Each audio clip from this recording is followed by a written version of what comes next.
Hey, this is Nathan Young, founder of More Leads Online. I'm back with another guest on the Home Service Leaders podcast. This is Martin Morud. Say your last name for me. Morud. Morud. But you're not Morud. Every time I've talked to Marty, I've always walked away thinking that he was a super cool guy. He's never been rude. Marty, I'm sorry, that was a hilariously bad joke. I'm a dad, though, so I never heard that one before. Oh my God, for real? Yeah. Oh man, I feel better. I have kids. It's always my excuse. I'm like, I'm a dad. I can make these jokes. That was a shitty joke. It was bad. Hey, I get to check that box. Nice. Tell us your story. I'm going to keep calling you Marty, but Marty, tell us your story. How did you become a business owner in the first place? Oh, how or why? Well, first of all, you're in residential and some commercial solar, right? Yeah. How's an interesting question because I think most people ask how and the answer is why. Like they kind of start, I wanted this and I wanted this. And so I packaged together this, but the how, especially since the audience here is mostly folks interested in building some sort of home contracting business, is you go file with the Secretary of State, you get yourself a legal entity, you take some courses, get a contractor's license, devise a product of some sort, put it on a shelf, sell it, and build it. So that's the how, I guess, right? Well, that's the how for everyone. That's the how for everyone. So that's how you do that. And I did the same thing, but I was working at Medtronic, which was a Minnesota-based, now it's an Irish-based medical device company. I wanted to be a doctor coming out of college, got a research opportunity, jumped at it, and just, kind of I always thought it was my dream job, I guess. What kind of doctor? What's that? What kind of doctor? Oh, just any doctor, really. But it quickly turned to medical research and genetics, and a lot of influences growing up around the sciences and genetics, and just reading books, and was fascinated with it. And that kind of put me in a position to be somewhere in this doctor healthcare area. So I started out college as pre-med, and I ended with a degree in biochemistry, having 3 summer internships, 4 summer internships at the University of Minnesota in their plant genetics organization. Well, okay, so correct me if I'm wrong, but biochemistry, to me, I'm trying to tie these two together, and I'm going, biochemistry means you would have started learning a lot of the stuff you need to know now then, right? Am I way off base? Way off base. Oh, okay. Thanks for correcting me. Yeah, I learned a lot, but running a business. Oh, sorry. I meant specifically about solar stuff. Yeah, solar would be more in like physics. If you're a physics major or like a pre-engineering major. Okay. I went to St. John's University, and there's a lot of kids did a 3-2 program where they do 3 years of undergraduate stuff, then do 2 years at the University of Minnesota, get their master's. So they'd get a bachelor's and a master's in 5 years. Wow.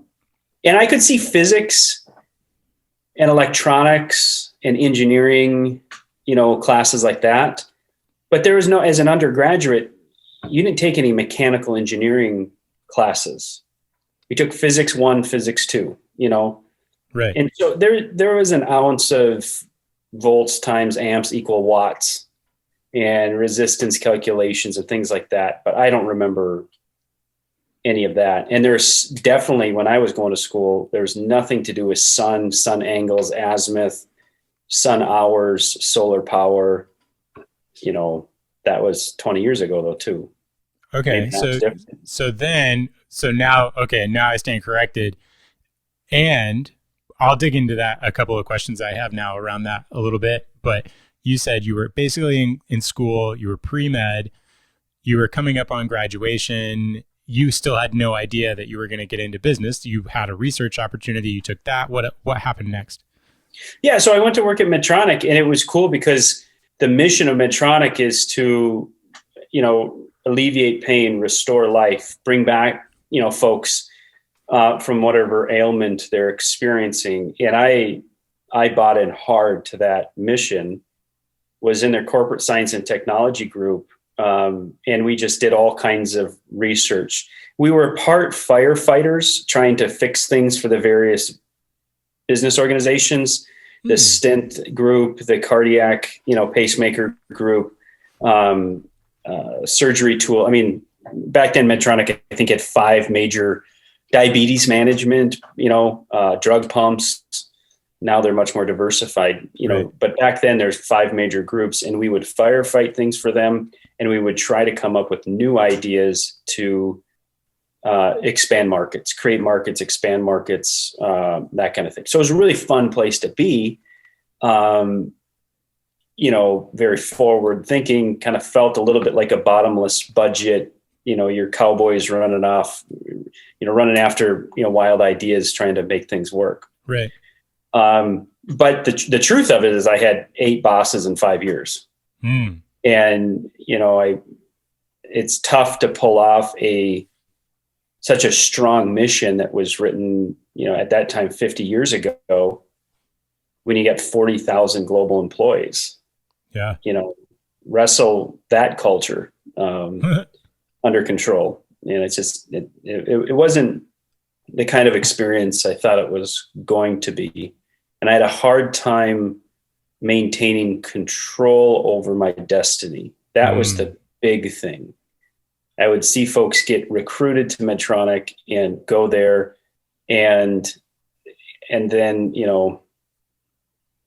they were hoping for one thing, and then management was constantly redirecting. And it didn't seem to matter whether the therapy was working or not. It was a market-driven, money-driven, legal, patent-driven kinds of, reason why we couldn't go do these things. And you're sitting there going, wait, you're going to tell me I can't go make a difference in this world? Yeah. And so I found that really, really frustrating. Okay. So you have this compounding feeling of lack of control of your destiny, constantly being stuck behind sort of the machinations of commercialization and profit to actually do something impactful, even though that's supposedly your stated mission. Tell me about the transfer between that and at some point you decided, man, I'm going to learn how to do solar. What's the transition there? Yeah. So, the big moment is I just got laid off, everybody did, but I was one of the lucky ones because I got laid off kind of early. And I don't know if that was something to do with me personally. I always tried to pride myself in being indispensable, but I was dispensable. They got rid of me fast. And I was on this really exciting project at the time, and I was launching a global mentoring program the morning I got laid off too. So that was a big, rip the Band-Aid kind of moment.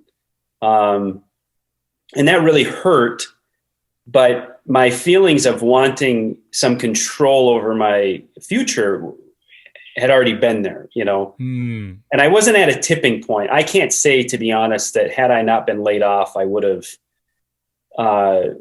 put in my notice 6 months from then. I don't think I was really quite ready for that. But the feelings of lack of control and frustration started probably a year and a half before that.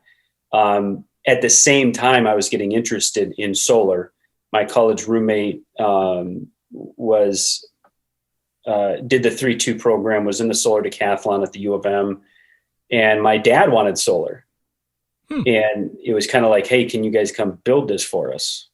On top of that, my dad got a bigger incentive if the person who designed it and built it had this certification. Okay. And my college buddy, Steve, wanted that certification And my dad was like, I'll pay for you to go to school. Yeah. If I pay $2,000 for you to go to school, I get a $10,000 incentive. Win, win, win. Right. So, and this thing just kind of snowballed into going to build a project for Dad. And it took some strong arming because I was hesitant to do it. I was too busy or whatever else. And I remember we sat down. You're from Minneapolis, right? I live in Minneapolis now. I grew up in Illinois, near Chicago. Okay. So this is before I ever got laid off. I think the summer before. And my dad organized a meeting at the Cardinal Bar off of Hiawatha and 35th, maybe. Okay, I know where that is. Yes. And it was me and Steve and my dad, and we're having burgers and a beer, and my dad looks at Steve and says, Steve, will you build me a solar array? Marty doesn't seem to have much interest in it. And then it was like, bam, okay. No, Dad, I can do this. Challenge accepted. I can do this. We probably need Steve too, but I can do this. And that's really the entrepreneurs think of that moment when the origin of whatever was to come. Yeah, and it was sitting at that Cardinal Bar in that moment when he asked Steve to build him a array. I said, no, I can do this. I want in on this too. Yeah, and then it just the rest is history, right? Now you own a 30-person or really close solar, like residential and commercial, right? Solar installation company. And you guys do fresh installations, but you also do, I assume, maintenance of existing systems. Yes. Okay, awesome. So how long has that journey been now? So you said yes at the burger and beers table to today. What's the delta on how long has it been since you said yes? Well, remember back then it was just a fun project in, at my parents' farm in their backyard. Right. And so we went and built that system. Actually ended up kind of adding on, I think, to a system that my dad built. Had another contractor build a couple of years earlier. Okay. So there was some kind of shadowing and learning and watching a process before we actually went and did it ourselves and added on to that. And there's an interest. And remember, this is 2008, 2009, 2010. I got laid off in 2011. I started thinking about solar in 2009, 2010 timeframe. And that's when the recession hit. And so the federal government had to have a response. Each of the states had to have a response.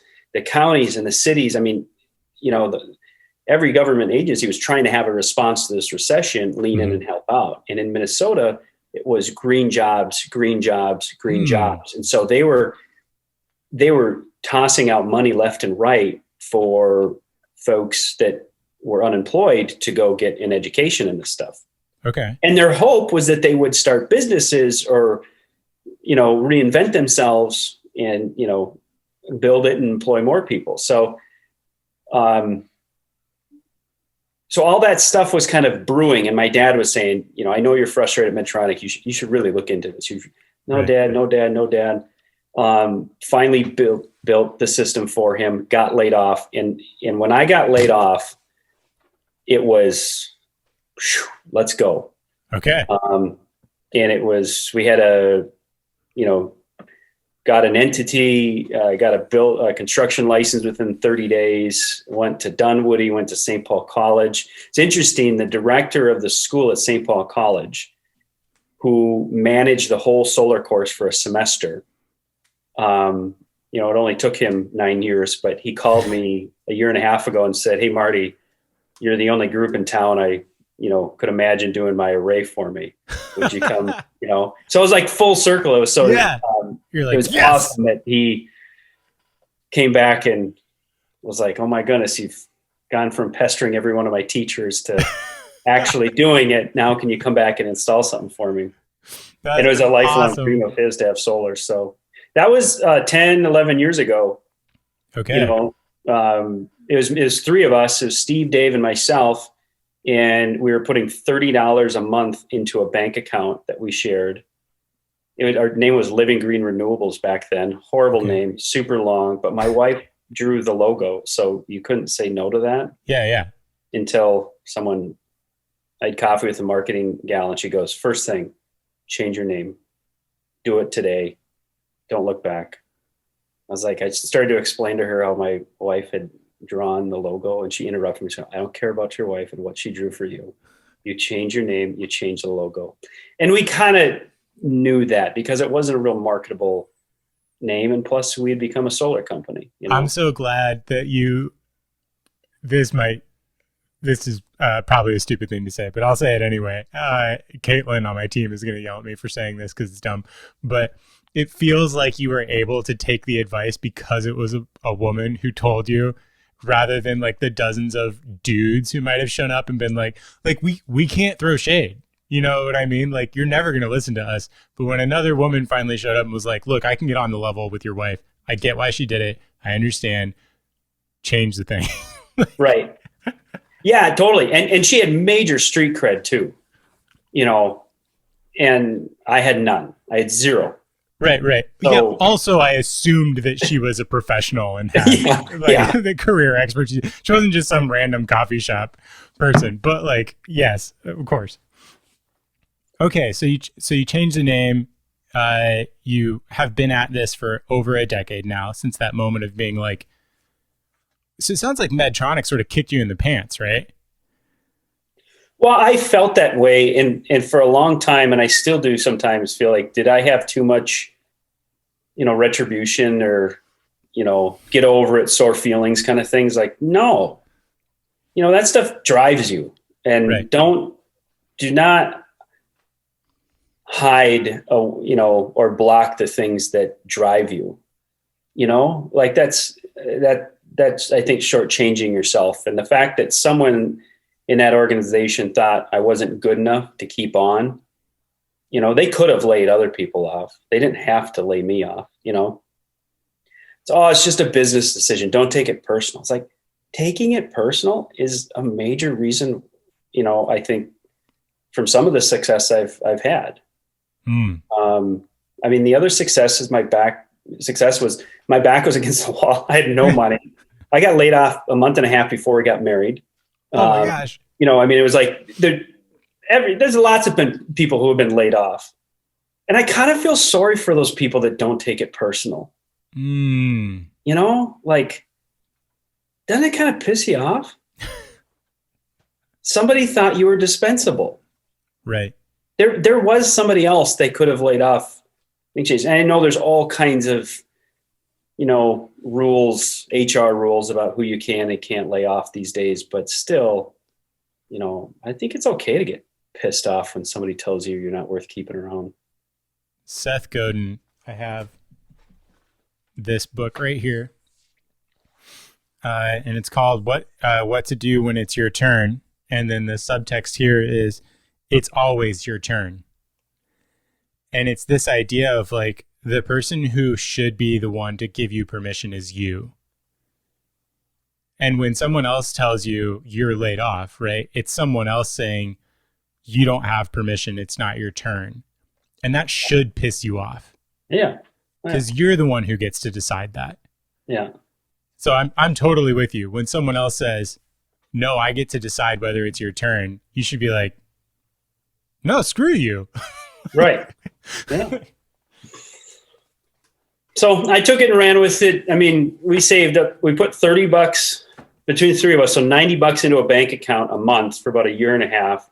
Okay. That was like $1,600. I don't know if my math is right there, but we had enough money to buy 3 white embroidered polos that said Living Green Renewables. We got an entry booth into the St. Paul Home and Patio Show. We still had a rain barrel on display because we didn't know if we were going to sell rain barrels. That was the craze back then, you know? Right. Yeah. Or solar, but I knew that I had this concept that nobody would buy solar unless they understood it, unless they could feel it, touch it. They had to believe in it. People just don't buy something they don't understand. For sure. It's a super frivolous, keeping up with the Joneses kind of purchase. And so I said, we're going to be the first solar company to have a booth where we don't just have a panel on display. We have a whole array on display. We have a roof that shows the flashings and the racking and the grounding and the inverter and the panel. And this is how it works. People can walk into the booth and get a full-fledged explanation of how it works. Follow the photon, follow the electron.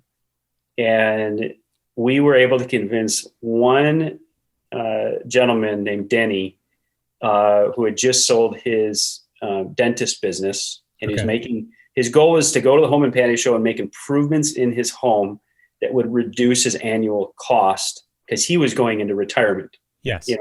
Inflation, security, I guess, for lack of a better term. Right. And he went to the home and patio show thinking he was going to buy geothermal, and he walked away buying one solar array. And that was your one customer that day.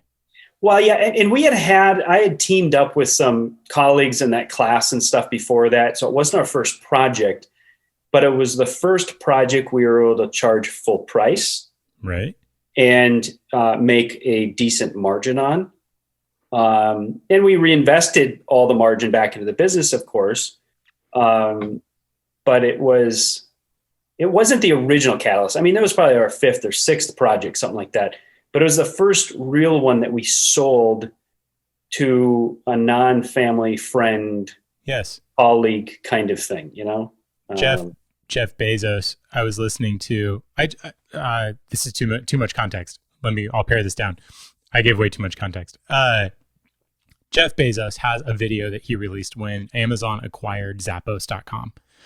And he tells this story of the first days of Amazon when he talks about Zappos. And he tells this story about how they had a bell that rang every time they got an order from the website.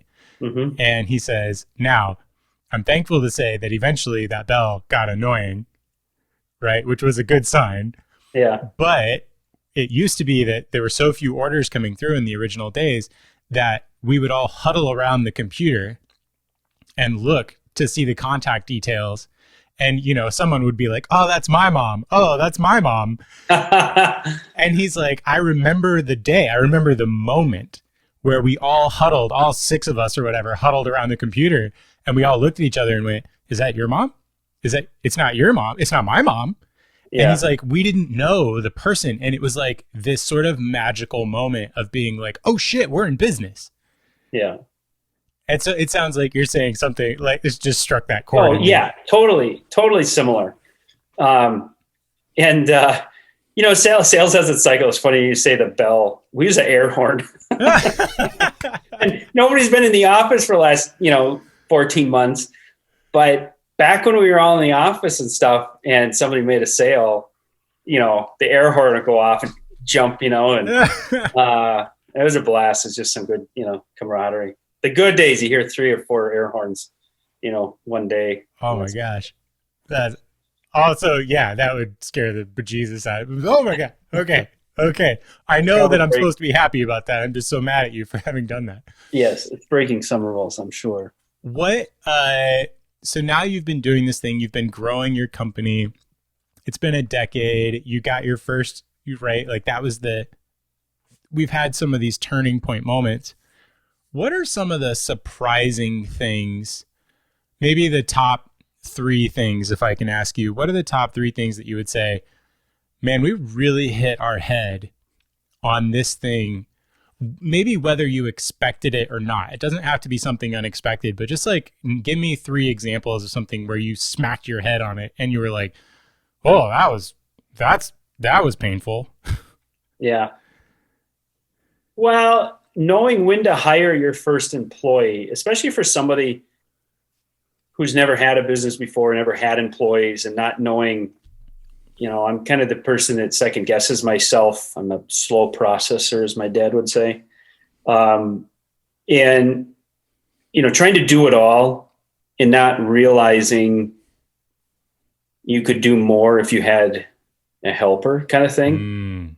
And I had some mentors that I had kept up with regularly, and a guy named Marty, who is now a retired, owned a remodeling service for, gosh, I don't know how long, decades and decades here in Minnesota.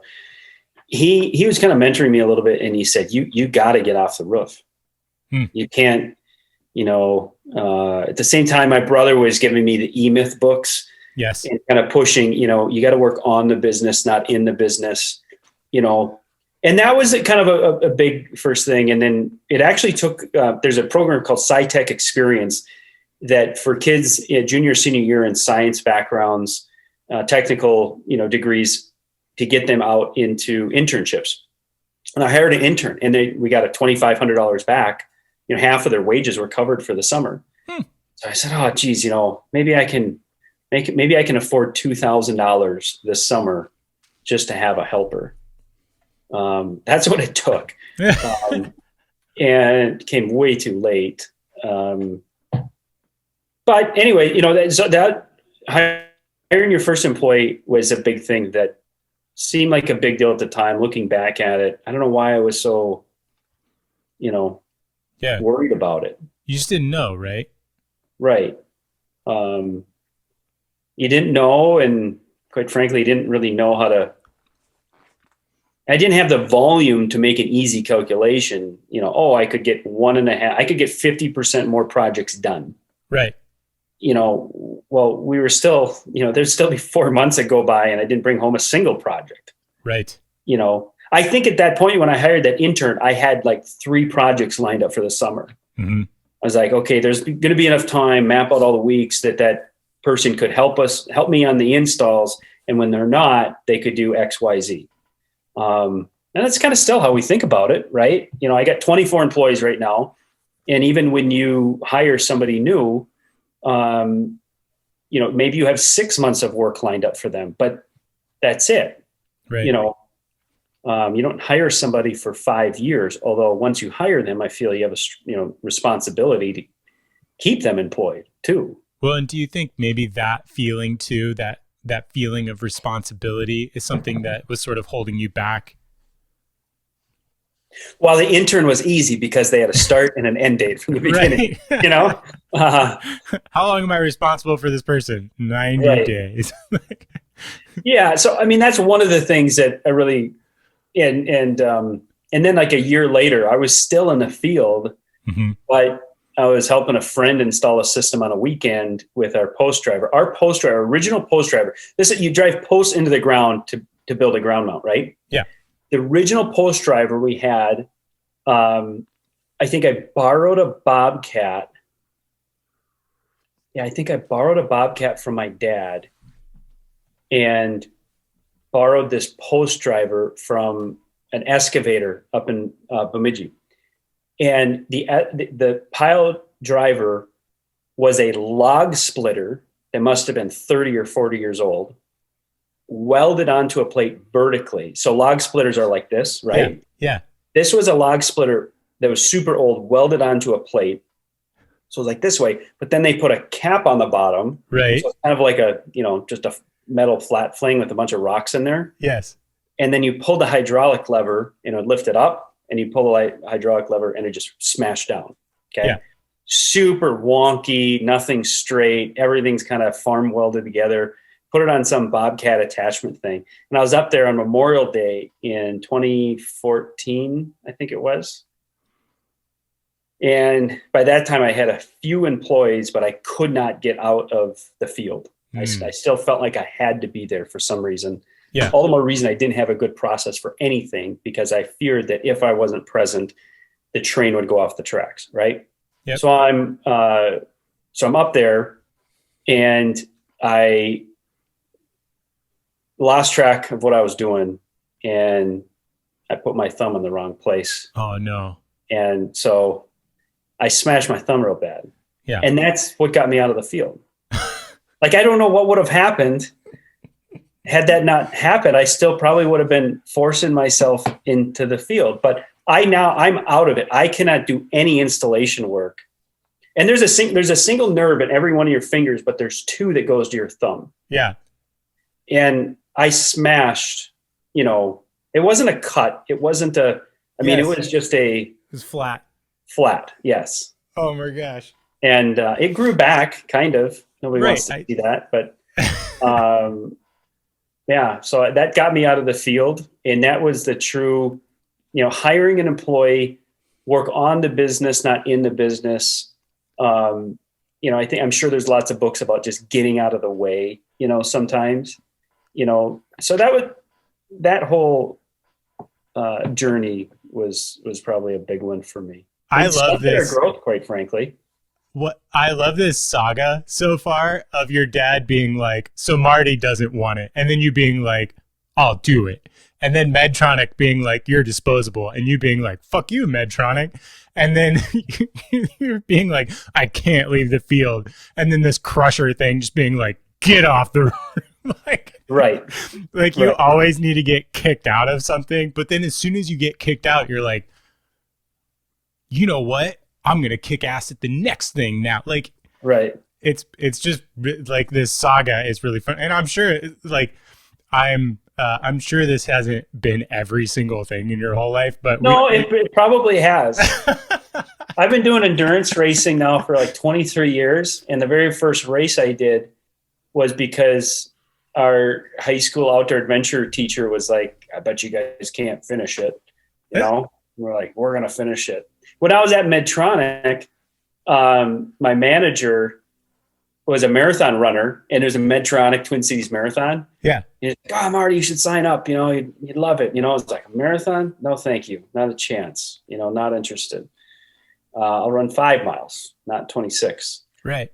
And then he kept on just really getting after me. It's like, oh, you should really do it. You should really do it. And finally one day he swings by my desk and he's like, you know what? You're right, Marty. Maybe you can't do it.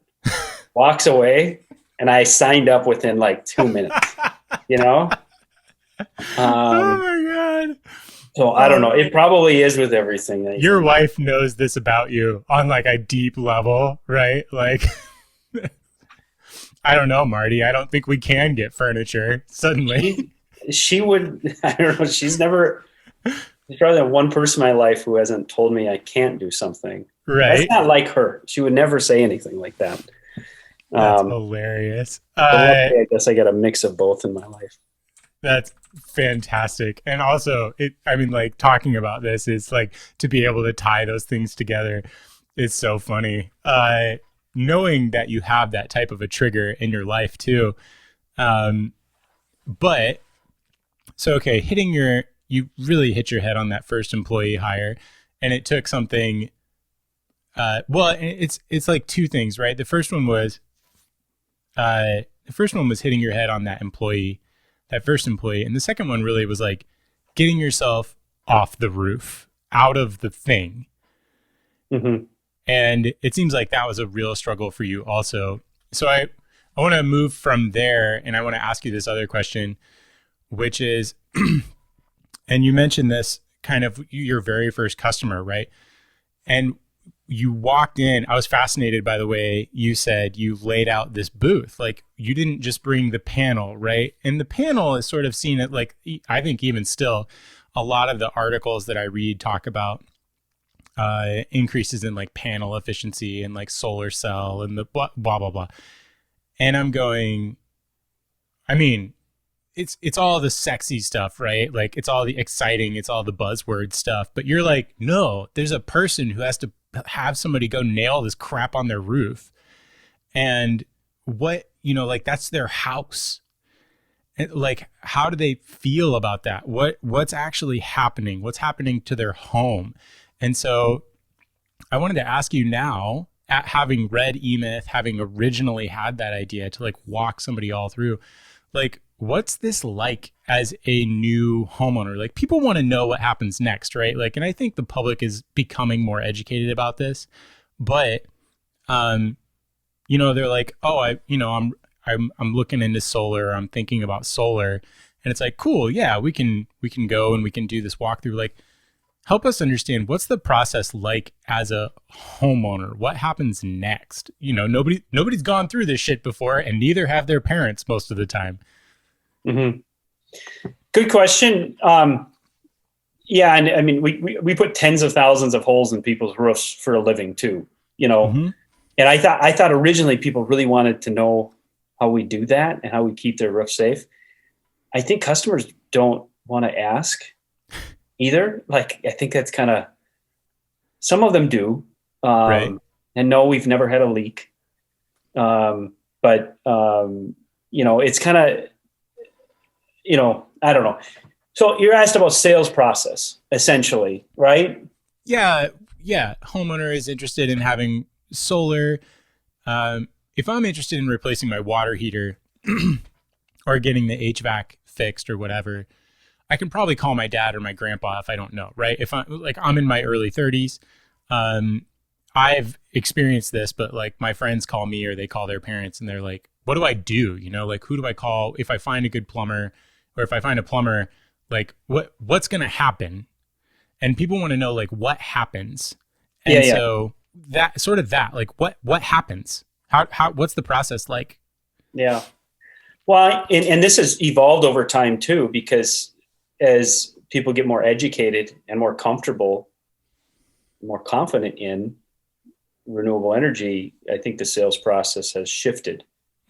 Any sales process shifts and becomes more mature when there's a higher volume of sales, going on as well. But I remember, so back in 2012 timeframe, when I was like, okay, I'm going to get into this for real. I volunteered at the Minnesota State Fair at the Eco booth, and people would come up and they'd, what a great place to hone in your craft of just talking to people about something a lot about that they know very, very little about. Yes. Right. And you get to be the, all the attention is on you because you're delivering what they want, and they want to learn. But the first questions they asked 10 years ago, it wasn't even a question. People would show up to the booth and say, it doesn't work here in Minnesota. Like, that's for California. Right. And then we would, the answer would be, well, Germany, we have more sun than Germany, and Germany's number one in the world for solar. So, yes, it works here. If you can get a sunburn here, yep. And I see today, sir, you have a sunburn, right? From walking around all day today at the State Fair, you can do solar here. That's all it is. It's just a sunburn. And then, a year would go by and I'd volunteer at State Fair again. And the question coming in was, how does it work? So already the market was taking shape just from, education, news, media, whatever it was circulating out there in society was getting people more interested, educated, comfortable, and confident in solar. And so, the first year, it doesn't work here, right? Second year, how does it work? Third year, how much does it cost? And then it was this big transition, like, how do we get started? We're a volunteer group at the Eco Experience, and we weren't selling, and we couldn't sell, and you shouldn't sell in that, arena. Right. But people were there going, okay, where can I get started? Yes. Are you an installer? Can I get your name and number? So that's how the Minnesota market evolved over the last 10 years. And now it's pretty straightforward. And I remember 5 years ago, we did a lot of work on educating the potential buyer. We thought that if they read our blogs and news and this and whatever, and we had a 30-page Solar 101s, like, if you read all of this and you're still interested, you're as qualified of a lead as you'll ever be. So it's trying to just educate folks so we had more qualified, people reaching out to us. But nowadays, we go through the same process as any, sales organization would. You get leads, you get qualified leads, you propose to those qualified leads, and you close sales. It's a hunt and gather, not hunt and kill, because we're consultative. approach to sales, and your marketing and advertising bring leads in. And if you do enough education, or if it's a mature enough market, the leads are generally qualified. But you still have to qualify them. We ask for two things. You have to have a space, three things. You have to have a space to do it. If you have a north-facing roof only and no ground mount space, well, you're not qualified. Right. So you have to have the wherewithal of the space to do it. Two, you have to have the financial interest. And I won't say you have to have cash ready or you have to have a budget. You have to be able to pay for it or finance it. And there's plenty of financing options out there. And rarely do we ever see anybody not qualify for financing. One way or another, people can make it work. So that's number two. And number three, you got to give us your electric bills. Because so much of how you size a system up front is based on what you consume. Yeah. And a 1,500 square foot South Minneapolis home, you could be growing some in that basement for all I know. You could have a walk-in freezer. I don't know. Right. You could crank your AC down to 50 and have terrible insulation. So there's a big range of usage, and you have to have that first. So that's what qualifies the lead. Then you design a proposal. There's been a lot of work getting people off the roof for assessments. OSHA doesn't require ropes and safety for assessments or for owners. I'm sure there's more to that rule than what I just stated. But so we don't ask our sales team members to get on people's roofs. We try to avoid that at all costs. Yeah. Not because we're comfortable being inaccurate, but because we're not comfortable taking safety risks. Yep. Given the volume of which we do this at. If we get 10 leads for every one contract that's signed, and we do a couple hundred projects a year, that's getting up on a roof 2,000 or 3,000 times for assessments only. Right. You just can't take those kinds of safety risks. And so we have Google, Minnesota Solar app, all kinds of different tools, Eagle Vision or whatever it's called, that we use to stay off the roof. But you propose a design and see if it works for folks. There's a lot more to it there, but I feel like I should hurry up. This is taking too long, huh? No, you're fine. And our podcast producer will edit half of that out. He won't edit half of it out. He'll chop off a bunch of the stuff that I've said so far in order to make it shorter, right? Well, I have this question then, which is a stupid question, I know, but I can't help but ask it, which is, so like I have a roof, but I rent it. So I haven't purchased my house yet. We rent our home right now, which I have a particular want to do. But that's just me. But I love the idea of having solar, and I'm also really into the idea of our next vehicle being an electric car. And so I've been dead set on getting a Jeep Grand Cherokee since like 2013. And now I just over the last 2 years, I've grown this like deep passion of like the net zero emissions concept and like all of it. And so now I'm like, shit, I can't buy that car anymore. Right. Just ruined my dream. Now it's got to be a Rivian Grand Cherokee, Wrangler, whatever they are. Right. So now I'm like, okay, well, what do we get? And, but because we rent our home, I can't approve solar being installed on the house. I've already checked with the actual landlord, and they're not interested right now. And I also means that I can't have a charger installed, right? So like I'm SOL in all cases. And frankly, if I bought a house, I would still be SOL, because the idea of building that extra cost, right? It just freaks me out. I'm just not the kind of person who can think of expense on that scale. And so I'm like, okay, Well, here's a thought, and I don't know why this is more comfortable to me, but I was just chatting with a friend over a beer the other day, and we were like, could you put enough solar to charge your car on like a flatbed trailer and like drag it around? And I also watched this YouTube video about a guy who like got an RV and got a fully electric RV and then installed enough solar panels on the RV that he's like a traveling battery. Yeah. And so I have to ask this question is, how big do I need to get this trailer in order to charge my car? That's an interesting question. Well, I mean, Minnesota has a residential solar market, a commercial market, both small and large commercial. I mean, shopping malls, hospitals, schools, but also small businesses, lots of incentives and stuff available.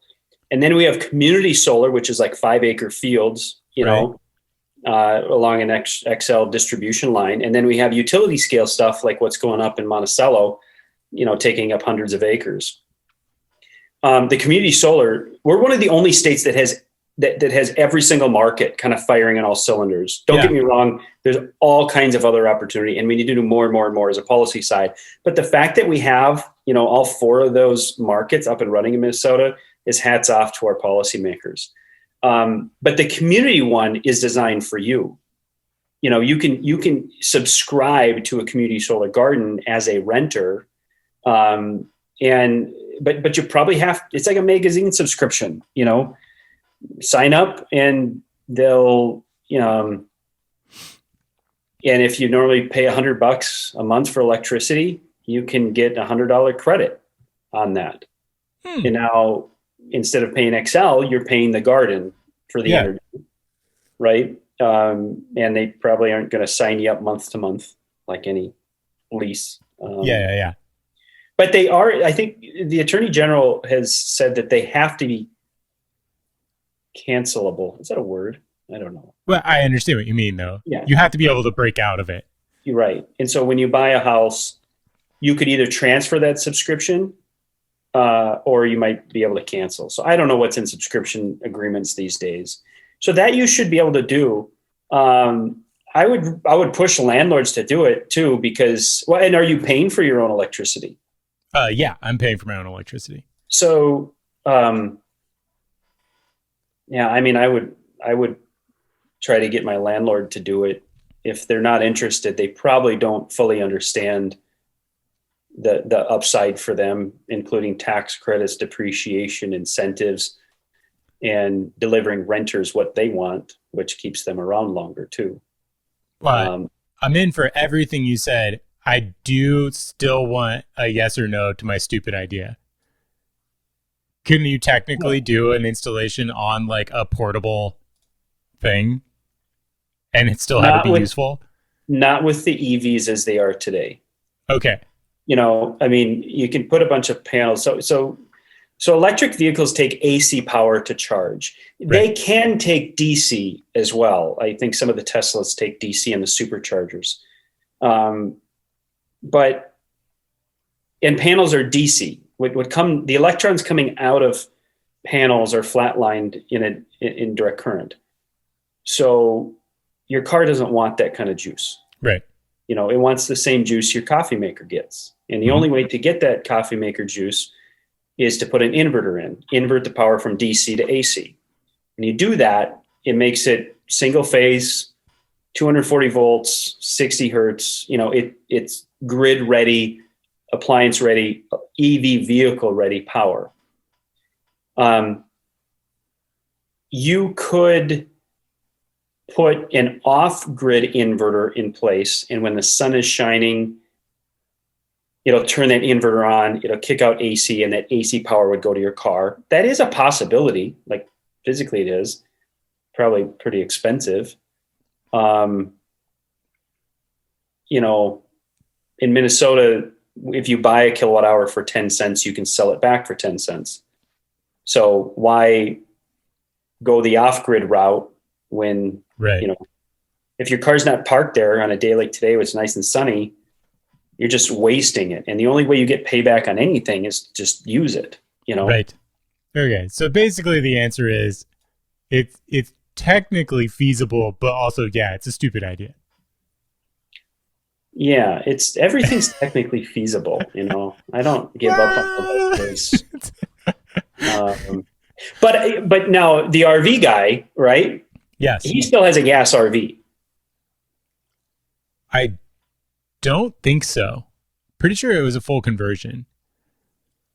So I think he just put some batteries in there. That's really tough to pull off, especially if you're going long distances. So yesterday I drove from Bemidji to Somerset, Wisconsin, where I live, just across the border. I drove 250 miles and I used about 80 kilowatt hours. Okay. But it's not like I was using, it's not like I used 80 kilowatt hours, 10 kilowatts at a time. Like if you looked at the usage, the actual instantaneous usage, I'm all over the place. When I hit a stoplight and I accelerate, I crank all the way up to 100 kW. 100 kW project, it's probably a half acre. That's not going to fit on a flatbed. That's not going to fit on an RV. So there's an instantaneous, and you have to have a 100 kW inverter, right, to handle that if it's coming from a DC battery source. So, I suppose you could accelerate really, really slow. Yeah. And then hit top speed and just hope the wind's at your back. Hope that it's sunny wherever you arrive. Right. And if it's not, prepare to sit there for 3 days. Right. So what I'm picking up so far is it's a little more complicated than slap some panels on a, yes, we've come a long way in like what this is. And it certainly hasn't made it to the level of commodity that a lot of other home services have made it. Yeah. It's just with batteries, the energy you can put into a battery and save and use later isn't really an issue. Most home battery systems are probably 20 kilowatt hours. 20 kilowatt hours would get me through 99% of all outages. Right. Okay? That's enough energy. However, I can't run my well pump because when my well pump comes on, it surges so high that the inverter can't handle that. So I'll use 20 kilowatt hours, but it'll be lights, chargers, a TV, your microwave, dishwasher, or laundry, but only one of them at a time. Right.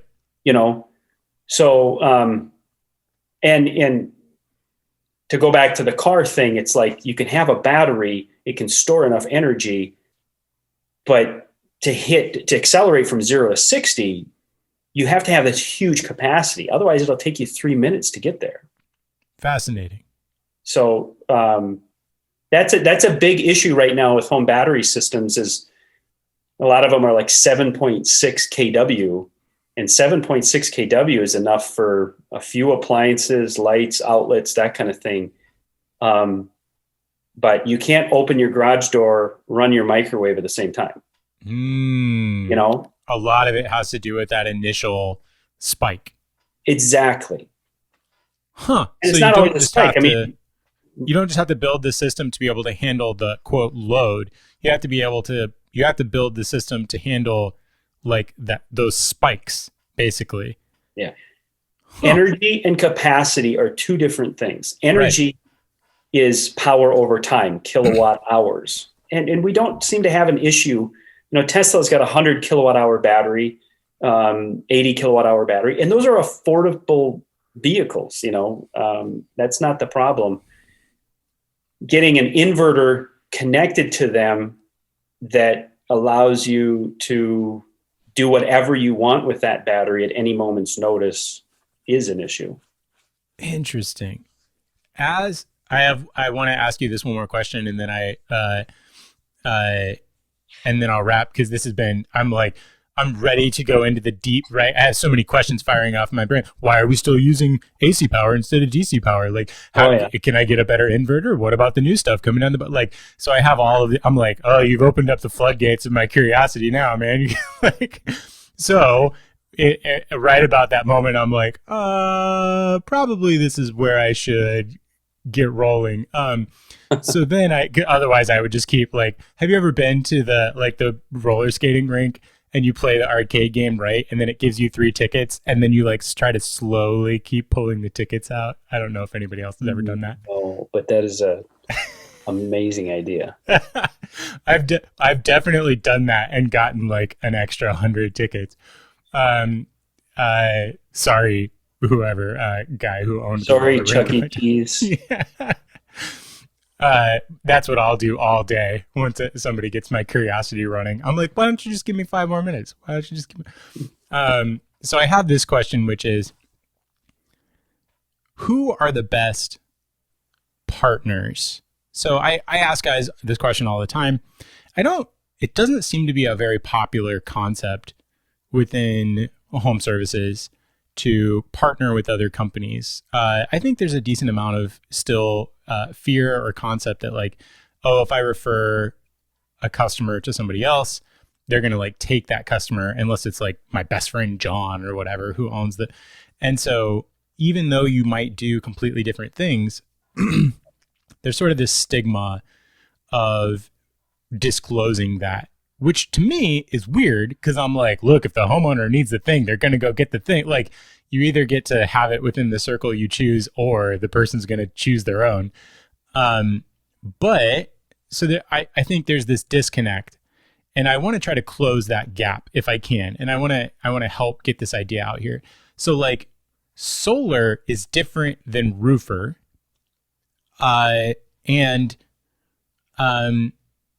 What other, like, roofers are sometimes guys who do siding and sometimes not.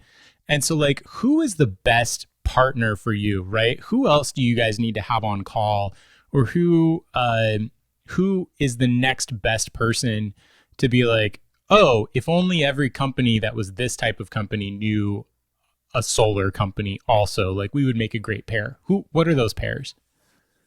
Good question. Solar is the installation, technically the installation of an electrical apparatus. Mm-hmm. And therefore, anyone who installs solar does need to have an electrical contractor's license. Okay. It's for the state of Minnesota anyways. And most everywhere else, I think, is pretty similar nowadays. But we're not roofers. Right. Yet we do a lot of work on roofs, put holes in people's roofs for a living. And so there's very limited portions of the solar installation, like the attachments, the flashing, the initial rail, installation, although rails are a grounding pathway. So that's where it gets really, complex in terms of license requirements. And you have to, anytime you do electrical work, you have to maintain a 2-to-1 ratio, 1 licensed person for every 2 people. A lot of times we have 4-person crews out there, and I think most installation companies do. So you have 1 licensed person, 2 electrical apprentices, and 1 labor/carrier/ moving material kind of, call it the new guy or something like that. Yeah. But that is in compliance. But if we don't pretend to be roofers either. So if we run into a roofing situation, repair or something like that, we call in our subcontractor, Sean Luther, who comes in and he is a roofer. That's his thing, Other partners, boring. It's not that it's boring, it's boring.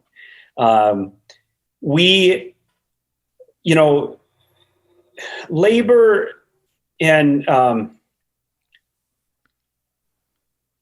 nobody wants to get hired on to dig a trench, and it's not profitable. Right. Even if you have a bobcat or a walk behind backfilling and the mess, so we are boring most of our projects. And so having a good bore company that can come in and just get it done so that we can focus on what we're good at.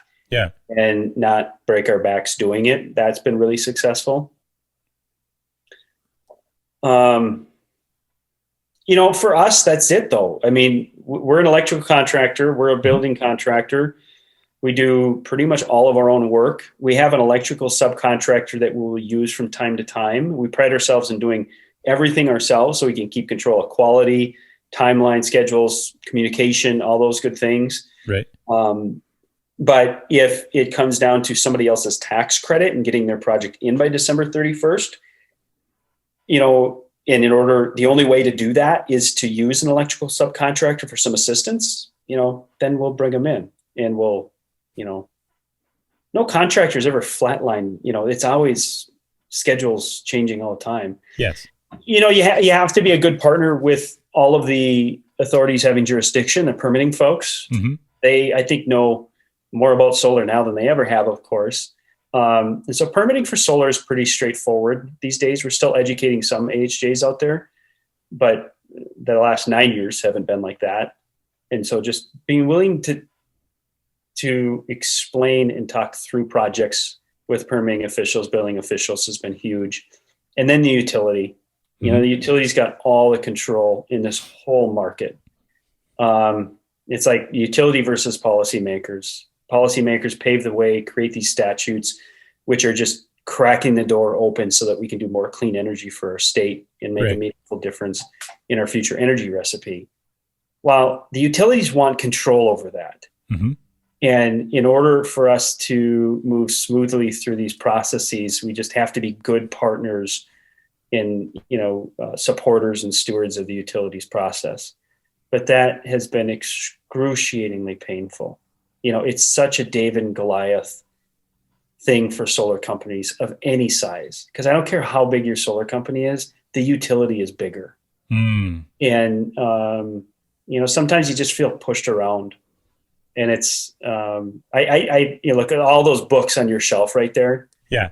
I mean, anybody wanting to run a solar business can read all the books for management tactics or whatever, but eventually you're going to read all those books again to give you some ideas on how to manage your relationship with the local utility. Interesting. It's I think the hardest part in this industry. Can't live with them and you can't live without them. It seems, Right. So those are the partners, I'd say. I don't know if No, that was a great answer. I mean, basically like on the lowest end, not lowest, but maybe like the most straightforward. The most straightforward, it sounds like, is if you're a roofer and you don't have if you haven't picked up a buddy who's a solar installer, you need to get on it. Go find a friend who's a solar installer, go make a friend, because at some point that guy's going to probably call you. And so you should have that sort of relationship. If you're a guy who digs holes, you should go get a hold of a solar company. And frankly, if you're an electrician in general, go make friends with a solar company, because at some point you may be dealing with something that they don't quite have the expertise for, or they may need another licensed person on a project, or I can't imagine how often this happens, which is the homeowner's like, well, I have licensed electricians here. Can you guys, I also have this other problem, or you run into something further down in the house or whatever that's weird. And then you're like, guys, our projects are set up that we install the thing. Yeah. I'm not going to go in and fix the stuff inside in your light switches and how every time you do the thing, it like blows up the fuse. So let me call Frank. He's my guy. Right. So that would be, I think, the most straightforward. If you're those three guys, get a hold of a solar company. They're going to need to call you sometimes. And maybe you're going to call them because the person who owns the house is going to be interested in doing that stuff. And if you're the guy, then you can continue improving that relationship.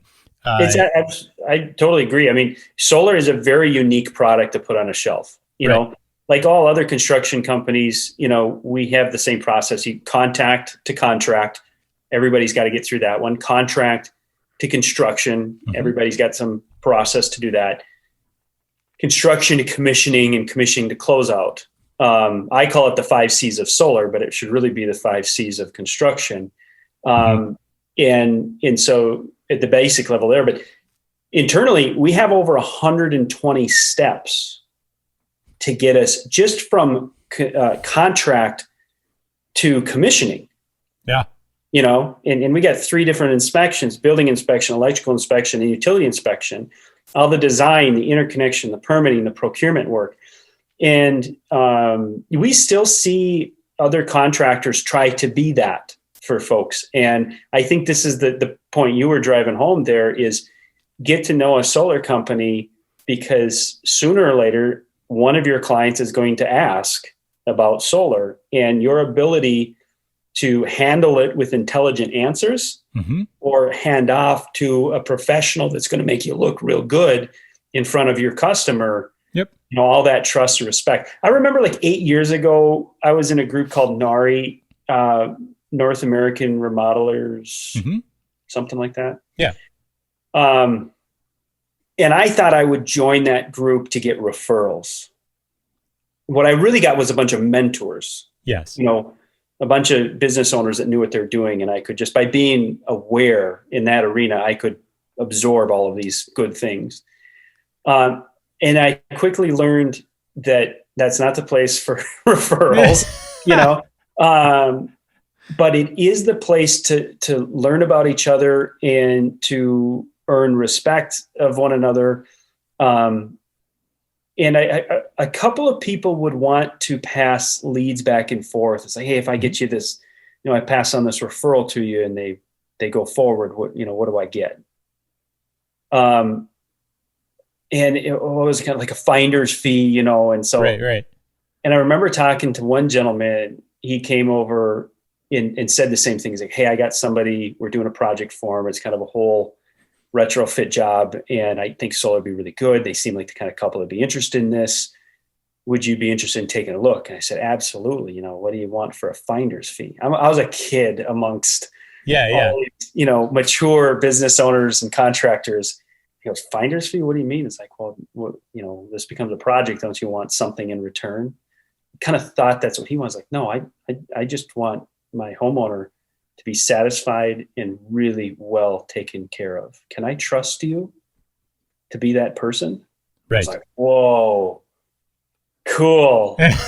We don't have to pass gift cards back and forth anymore, you know? Yes. Like, we can all work together, and, you know, that's huge. I think that shows the true maturity of any market. And the fact that non-solar people are connecting with solar people and recognizing it as a mature market. I think it means a lot to me personally and professionally. You know, nobody would ever have thought to say what you just said 10 years ago, certainly in Minnesota. Partner with a solar company? Get to know a solar person? Yeah. No, you know, so it's kind of proof that we've come a ways here. Awesome. I'm glad to hear it. That is all the questions that I'm going to allow myself to pull out of you today. I thank you so much for your time. It's been fascinating. I'm excited to get to ask you more in the future, although I'll try to be gentle with my gigantic list of, Marty, can you answer these other 27 things, you know, while you're, you know, doing your actual business stuff? So anytime, Nathan. Well, careful what you allow me. If people want to get a hold of you, and obviously they should, where do they find you? Yeah, so I own and operate TruNorth Solar. We're out of Arden Hills, Minnesota, and you can reach out to us through our website at TruNorthSolar.com and contact us there if you're interested in solar. We do solar residential, small commercial, large commercial. We're doing a big manufacturing plant this year, and I'm sure we're doing a small Minneapolis garage next week someplace as well. Ground mounts, roof mounts, sloped roofs. You know, we pride ourselves in delivering renewable energy to anyone that wants it. We work in Western Wisconsin too. So that's how to get a hold of us anyways, and appreciate the time today. Absolutely. And that's TruNorth, TRU North Solar.com. No E in there. Correct. I'm sure that if you search TRUE North Solar, then you're still going to pop up. You're going to find them in a Google search, but also TRU North Solar.com. And I can confirm that you do projects both large and small because I run by a little garage that has 3 panels on it, like every other day. And it's the little yard sign out front. Use yard signs, you guys. And there's a yard sign out front that says TruNorth Solar, and I run by it and I'm like, oh yeah, Marty did a thing there. Yeah. So anyway, it has been fantastic having you on. Thank you so much for your time. And yeah, that's how you get a hold of Marty, and that's how you get some solar in your life. All right. Peace out, everybody.